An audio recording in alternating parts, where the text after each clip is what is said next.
Hi friends, mind wave channel చూస్తున్న ప్రేక్షకులందరికీ 2026 happy new year. నా కొత్త సంవత్సరంలో ఈ ఛానల్ సబ్స్క్రైబ్ చేసుకోండి.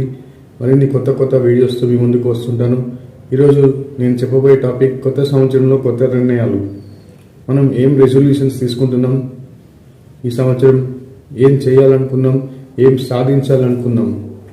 అలాగని కొత్త సంవత్సరం వచ్చేసింది కదా అని పెద్ద అలవి కాని నిర్ణయాలు తీసుకోమాకండి, అలవి కాని లక్ష్యాలు పెట్టుకోవాకండి. మన సైజుకి, జోబుకి సైజుకి మన లక్ష్యం ఉండాలి. మనం సాధించగలిగేదే ఉండాలి. మనము సరైన సమయంలో చేసుకోగలిగే ఒక పాకెట్ సైజ్ లక్ష్యం పెట్టుకోండి.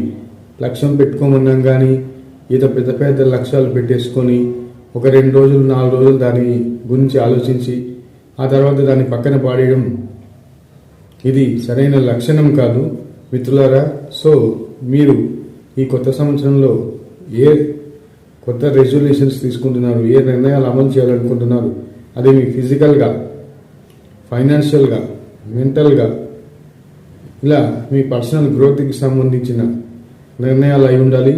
మీ రిలేషన్షిప్ పెరగడానికి నిర్ణయాలు తీసుకోండి, మంచి నిర్ణయాలు తీసుకోండి, ఆలోచించి తీసుకోండి.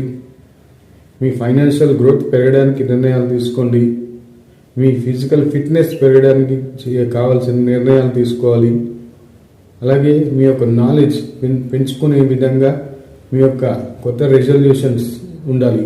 ఈ విధంగా కనుక మీ కొత్త సంవత్సరంలో కొత్త రెజల్యూషన్స్ ఉన్నట్లయితే మీరు జీవితంలో ఈ సంవత్సరం, కొత్త సంవత్సరంలో ఖచ్చితంగా మీరు అనుకున్నది సాధిస్తారు, హ్యాపీగా ఉంటారు, హెల్తీగా ఉంటారు. నా వీడియో మీకు నచ్చితే లైక్ చేయండి, సబ్స్క్రైబ్ చేయండి. Thank you.